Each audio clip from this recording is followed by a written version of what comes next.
Yes, I'm Roman, and here are 5 things that everyone does at the gym. Number 1, walk around back and forth after doing a set.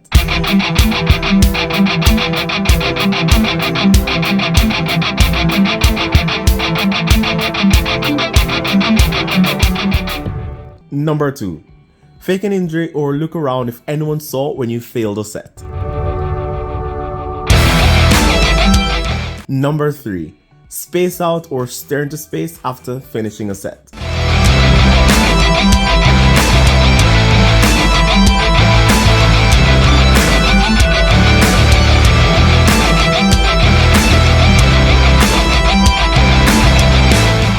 Number 4, stop, stare, and shake your head in approval at someone who is doing a heavy set or hitting a PR. Number 5, flex every time you see yourself in a mirror.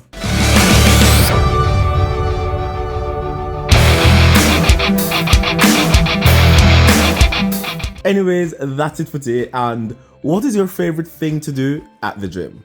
Ciao.